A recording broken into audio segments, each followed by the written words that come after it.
There's a story about a man named Time. This man named Time happened to be the richest man in the world, and he was very generous. People would come to him and ask for anything he would give to them. And he gave so much that it made news. So there was a very faraway country. So when the news arrived at that very faraway country, the king of that country was curious that such a person existed. He said to his messengers, "I want you to go and find this man named Time. Come back and tell me what he looked like." Meanwhile, the man named Time has stopped giving because he gave away everything. So the men traveled far. They went over many mountains, crossed over many rivers, crossed over many towns, many deserts.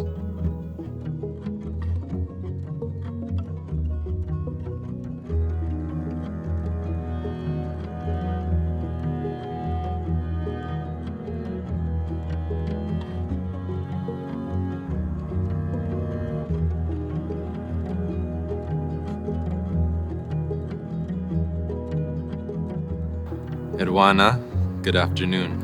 My name is Abudu. I am the founder of Akwaba Food Forest Project. We are on traditional Tomva land, and it's a beautiful garden that we've cultivated here over the last 3 years. This project started with the inspiration from my brother Emeka, who has a big heart, and he hosts Fresh Fruit Saturday at his African shop in Altadena.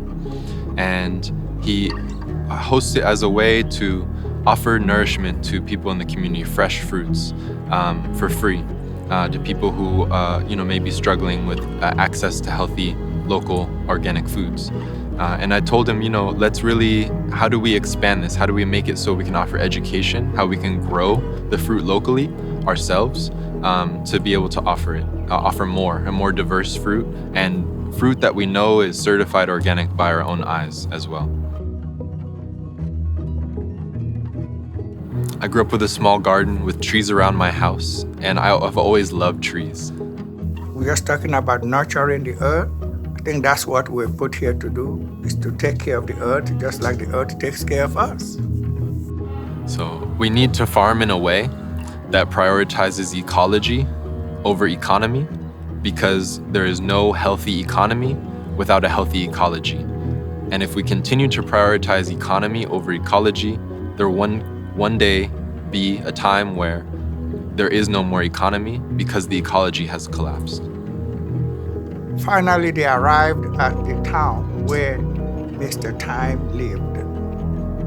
They found a man sitting under a big tree for shade. And the man was singing a song to himself. And the song translates this way: "When I had money and wealth, I had many friends. Suddenly, I don't feel strong anymore. I can't continue to do work like I used to. And now I'm weak. All of my friends ran away." The visitors said, "Are you the man named Time?" He said, "Of course I am." They said, "Well, you don't look anything like what we anticipated or what we expected you to look like." Then they asked him, "What do you want us to go back and tell our king that you look like?" The old man said, "Well, when you get back to your king, tell him that time isn't what it used to be."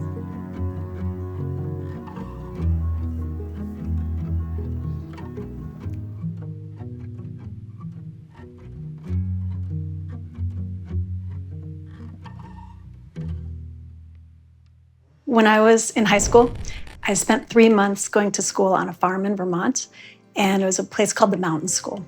And in the grand scheme of my education, it was a relatively short amount of time, but it had a huge impact on me because I was young and impressionable. And during the day, we would study the relationship between humans and nature. That was the academic focus. But in the afternoons, we would take care of the farm. We would chop wood. We would take care of the animals. We would make meals for each other and grow food. And I really got to see how our food is grown and the positive impact that it can have, not just on our health, but also on the health of a community.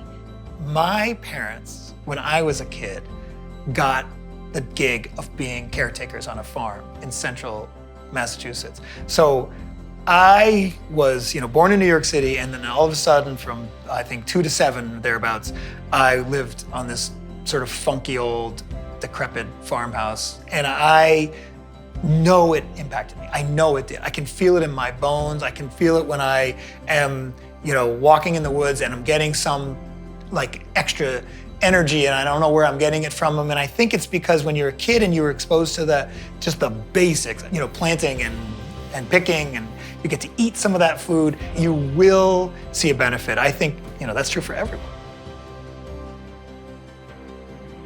Mama Tree started because we had this amazing windfall from Bob's Burgers, my husband's show.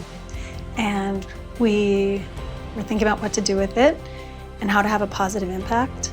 And so when it came to the point where Lauren and I were thinking about what can we do with this gift from Bob's Burgers? What can we do with this windfall, to use a farming analogy? We thought, well, that's something that we care about. Let's try to help people see that the individual choices that they make can have, in aggregate, a positive difference. And let's help people see that if we demonstrate how farming and how food can be grown in a positive way without a lot of chemicals, it can have a tremendous impact on climate health, but also on their own health and the health of their kids, and so on and so on. When you talk to farmers who are trying to do this right, on some level, what they mean when they say regenerative farming is they're really talking about self-interest. It's not homework. It's not like, oh, you should do this, clean behind your ears. It's, you should do this for yourself. You should do this for your farm. You should do this for your community. All of their practices are basically, these beneficial feedback loops that put more water back into the system, put more cooler temperatures back. You end up with this kind of, positive flywheel of good results. And so the folks that are really, having to do the books have some tough decisions to make. Their resistance is economic. They're either like, I don't know how to be an organic farm because I don't know how to make the dollars and cents work. If you start dialing in some of these systems, not only are they good for everyone else, good for the environment, all those things that are meaningful and important, but also sound like, preachy. The final piece, I think, is you beat down the resistance with practicality. You say, no, this actually will make sense once you have all these systems working for you. You'll reap the rewards by any measure, including economic.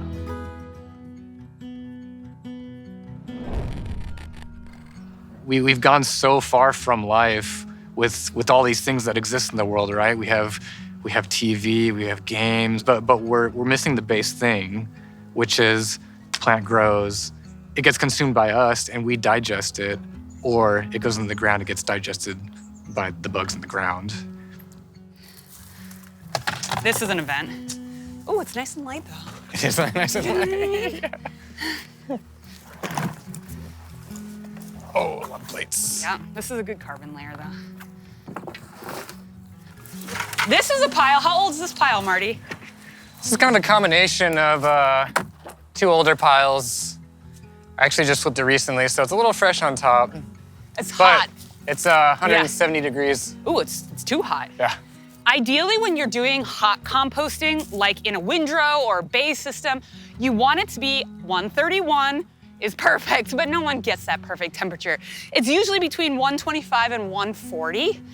And the reason you want it to get hot is because it kills pathogens, it kills persistent weeds. The reason you don't want it to get too hot is because it will sterilize your compost. It's getting hot because of microbial activity. They're eating all the food waste, they're acting, so it doesn't matter if this was in the sun or the shade, it's still gonna get that hot. And if I open this pile up a little bit, you should see some steam rising out. If you come close, you can see some steam rising out from how hot it is. This is pure microbial activity breaking down your food scraps. So once this goes to this, and at the end it will look like this. Look at how rich, it's so deep in color. It smells like the forest floor. It's gorgeous.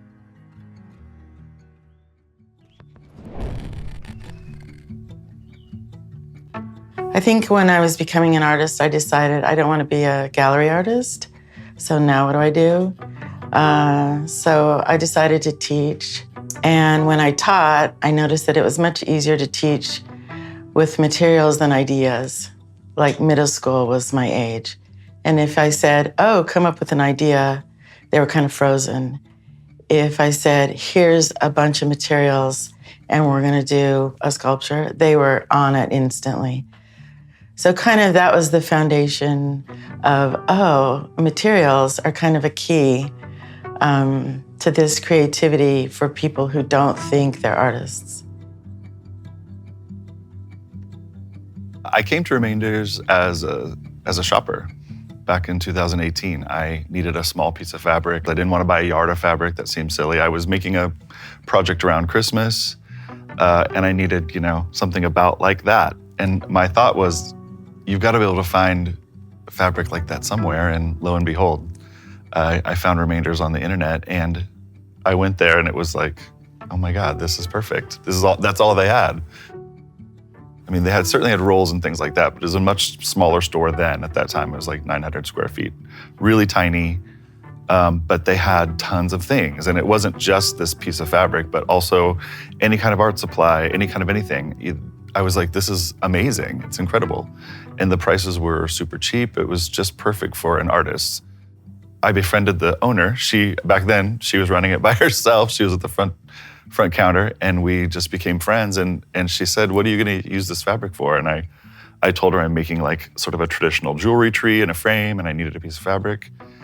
And she thought that was cool and asked if I would come and teach that class at Remainders. And so that's how it all began, just by buying that one little third of a yard of fabric. When I moved to Pasadena, we lived up north for a while. When I moved to Pasadena, I was kind of done teaching, and I thought, well, I would really like to teach sewing or art. So I just kind of made a thing in my garage and told the neighborhood kids, and it was really fun. And then the next step was I would teach sewing, and moms would come with bags. They had popped like 70 or 80 bucks on fabric, and the kids would start and they would be paralyzed because they were deathly afraid of cutting in to this new, expensive, it was so intimidating. So then I decided when I taught, I'm just gonna give everyone materials. I'm just gonna let them go through my fabric stash and let them do whatever they want and teach them to sew. And so that was way less stressful for all of us. Often people find anxiety when they purchase a really expensive art supply and I want to try painting. I'm going to buy some paint. I'm going to buy some brushes. All of those things are expensive. A tube of paint is never less than $15 for a small tube. And once you get home with that anxiety sets in. Like, I spent all this money. I need to make something good with this. I don't want to waste it. I'm afraid to use it, or what I made isn't good because I've wasted it. I've wasted my money. Here, we remove that barrier completely. Nothing here is expensive. Everything, you can come and grab something, try it out. If it's not for you, if it wasn't something you were drawn to, bring it back, donate it back. It can have a full life cycle where it's not just sitting, not being used. And most of the things we have, another misconception is that the things we have are not good or not, not useful anymore, or the paint's dried up, or the ink's dried up, or the fabric's dirty. None of that is true. We get things that people have taken care of and loved and used, or not used, but sat and done nothing with. And so a lot of the things we have are brand new. A lot of the fabric we have is brand new. A lot of the supplies, people maybe used a little bit, then sent it here, and we're just trying to redistribute that back out to the community. So that's definitely a misconception, is that people think, oh, well, it's dirty, like a thrift store. But actually, that's the opposite is true. People have taken good care of a lot of this stuff, and then they're passing it on. And that's what makes people feel good. I hear that over and over again. I'm glad that this will go to somebody that can use it. I'm glad that it will have another life outside of what I was doing with it. A common misconception that a lot of people have about sustainable weddings is that you have to have what I've always called the crunchy granola wedding in order to be sustainable. So when people often think of sustainable weddings, sometimes they are thinking of, a wedding in your backyard where we're drinking out of mason jars and there's minimal flowers. Maybe they were picked from nearby and arranged by the family. A fully vegan menu, things like that. And some people really want to have that wedding, and that wedding is amazing. And also, you can have much more, a really modern look to your wedding. You can have a boho look to your wedding. You can have a really lush, over-the-top look to your wedding and still be sustainable. So you don't need to feel like you have to choose between the wedding aesthetics that you're hoping for, the wedding energy that you're hoping for, and incorporating sustainability too.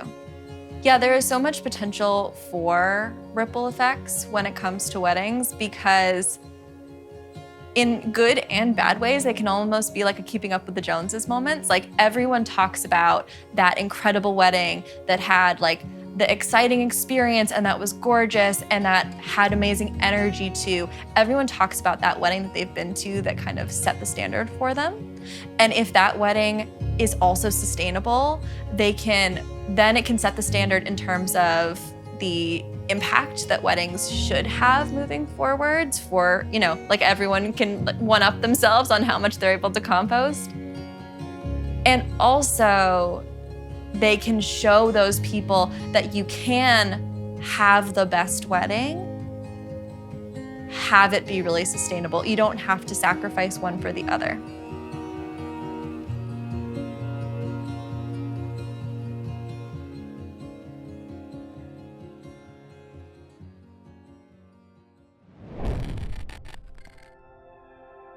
I would really recommend to new designers, whether you're just making something for yourself or you're making a small batch of things to sell, whichever road you're on, there are secondhand options for you, and it's not limited. You can make stuff out of very small amounts of fabric to start with. This entire dress is made out of what we call remnants, which is generally 3 or 4 yards at most. Sometimes they're just half a yard. When you start mixing those together, you can make incredible garments out of that. And those are remnants that most people would just automatically dump just because they're too small. And if you don't have remainders within driving distance, look online. There are resources out there. You might have to pay a little bit of shipping, but that is better than paying the high prices for the new fabric. And if you're trying to design larger quantities, if you're trying to start a small business for clothing, there are also options. That would be like dead stock. You'd take the fabric that businesses are going to dump in a landfill, and that's now being sold for cheaper, or in some places even being donated if you're really lucky. But then you can get massive rolls of fabric if you need to make multiple garments. A big amount of one type of fabric is available to you. Not brand new, not wholesale, but dead stock, secondhand, stuff that would have been dumped, and you can rescue that. Kimberly, thank you so much. This has been so much fun put together. And today I was there all day with the designers while they were making these gorgeous, amazing creations. So with that, I think, shall we start the show? Yay. Everybody ready? Yeah.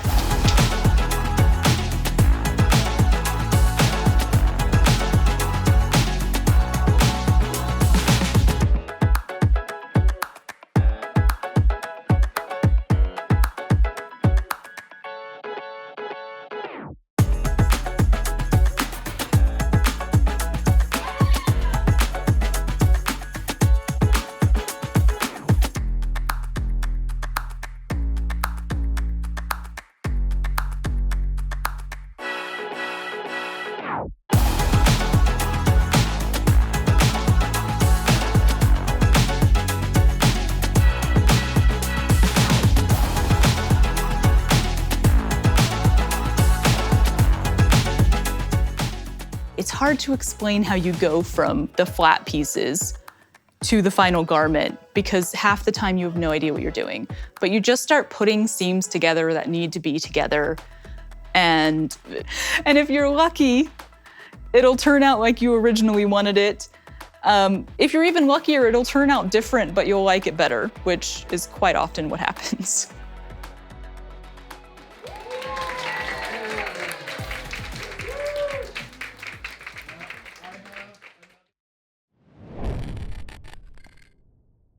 I would urge anyone who wants to buy flowers to try and buy local. Because with flowers that are imported, they're obviously being flown because, again, they're cut from their plant and they need to get here ASAP because they're gonna die soon.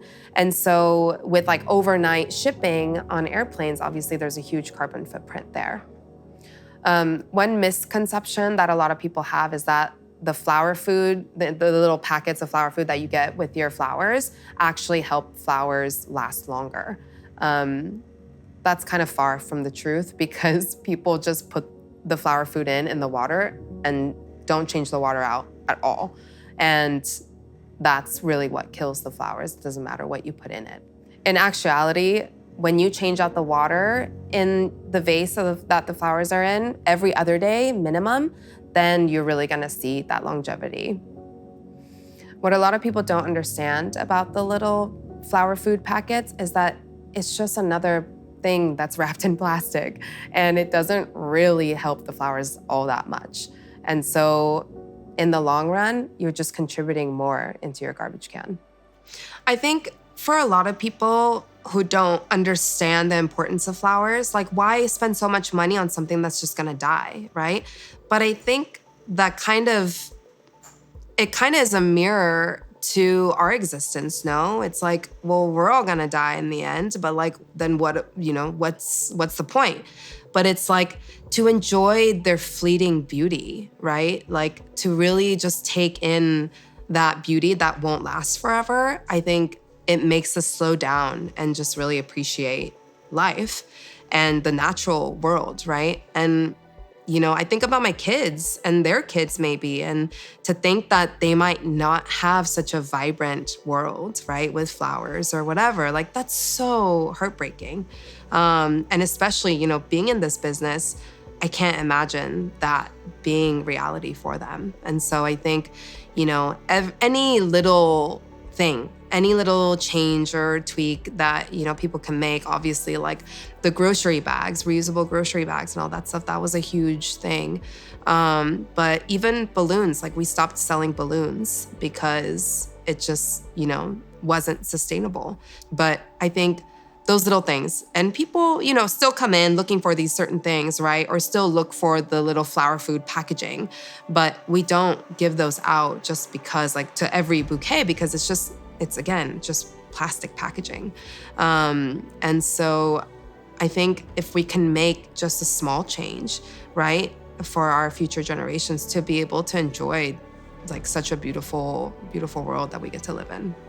I once heard from a different florist that we're like glorified morticians because cut flowers are technically dying, right? As soon as they're cut from the plant itself, they're dying, right? But we're just trying to sustain them for as long as possible so that other people can enjoy them, like maximize their life, right?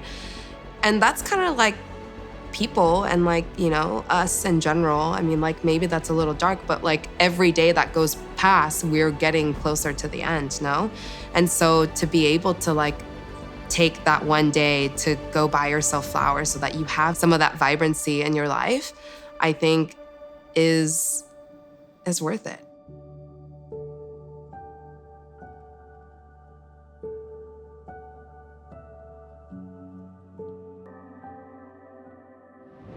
The creation of this soil amendment. Compost is a probiotic for our soil. It heals sick soils. And when you heal sick soils, you get better water retention, you have stormwater filter, you have healthier plants, which means healthier humans, you have carbon sequestration, you have food sovereignty. So it becomes this, almost like this crazy network of benefits that happen when you start composting, that landfill diversion, that precious resource that is limited space, and that soil amendment creation. The process at Compostable literally starts with you, right? The individual, the party, the event, the office. We collect all your food scraps. It goes back to our facility, sort out the contaminants, and then that goes to the farm. And then from the farm, they compost, right? And then they grow vegetables that feed off of that compost. And then it goes back to you, where you eat that vegetable, then you have an apple core or a banana peel, and it goes back all around over and over again. The benefits of vegetables that are grown with compost, they're just a lot more nutritious. They have more flavor. Your yields are more abundant. It's honestly endless. And then when you're talking about all the other benefits that are combating climate change, compost is like a sponge in the soil. It holds water. It filters out pollutants from rainwater. It's trapping CO2. I could keep going forever. I'm not the scientist though. What's so wild is we've considered all of our scraps as just waste, and we throw it out of sight, out of mind. And then it's going to landfill, which we all know is causing a lot of havoc to our environment, right? But instead of that, we can make a positive to our environment and also have nutritious food. People often think, oh my God, it's gonna smell, there's gonna be pests, I don't know if my partner wants to do it, I don't know where the resources are. And all of those can be true in certain situations, but they don't have to be true. So if you're composting at home, compost shouldn't smell. It should smell like the forest floor if you're doing it right. If you're just collecting your food scraps in a bucket and not actually doing the process of composting at home, but maybe giving it to someone else to do the process of composting, maybe you store it in a way, maybe you put it in your fridge or freezer, or you use something like a carbon cap on it, and seal the bin up so there's less odor there, pests can get to it less. So I think there's different ways to make composting a more enjoyable experience. I've been composting for years. I don't have any pests in my house, and it's just about the way I'm storing the food scraps before they're ready to be composted. And I think this lack of resources, I don't know how to do it, I don't know how to get started. There are so many resources across the United States, actually across the globe, of people starting to compost at home with services like mine, maybe in their green bins, their city adds them. And so once they start talking about it, someone's like, oh yeah, I know a resource, I can help you start, I can do this. And you realize you're not alone in this process. There are people out there that are just as passionate as I am that want to help you get started.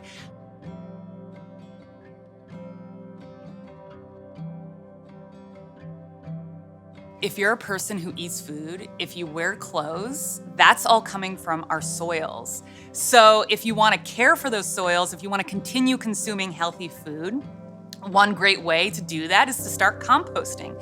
Start producing this beautiful soil amendment. It's so easy, I promise you, and you don't have to do it alone.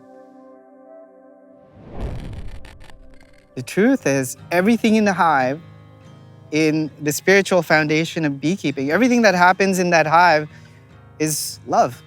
So love is the truth. That's what they practice. Bee sanctuaries can thrive in urban environments with the help of people who have land and are also like stewards of nature and support honeybees, where you can just, if you have enough land in a city like LA that's just so dense, it took me several years to acquire these apiaries, and each one of them took a long time for me to have that conversation with the property owner and ask them, hey, would you be interested in keeping honeybees in your yard? Would you be interested in helping the land grow much more and more like fruitful? If you put honeybees in your yard, your neighbors would love it. They would pollinate all their fruit plants. For people who have bees that move into their walls, move into their garden, move into like in any space that bees are trying to find. It's just that there's not enough trees in the city for them to live in, because they would choose a tree with a hollow cavity in it over their home.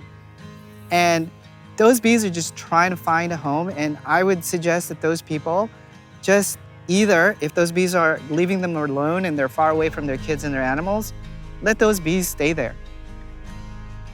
And for those people that can't have them in their business and they have to get those bees removed, call a professional to remove them. Don't do it yourself, because I've seen it so many times. People who've tried that have gotten hurt and ended up in the hospital. So call somebody that cares and is gonna take those bees away alive and put them in a place that they can thrive. We have to learn from bees is about family, caring for each other, nurturing. There's a lot of nurturing. There's a lot of protecting. Bees protect each other. They nurture their young. They spend a lot of time with flowers. They, like when a young bee is just waiting in the hive and a forager comes in, the forager will give that young bee a little bit of what it foraged. And then she'll do a little dance, and they're like dancing all day and they're holding hands all day. Like, why can't humans just do that? It's such a simple act. And so I think it's just so simple, right? Pollinating, spending time in flowers, communicating through dance. They're humming all the time, so they're like singing. It's really, really simple. Really a simple life, and I just want to share that with people.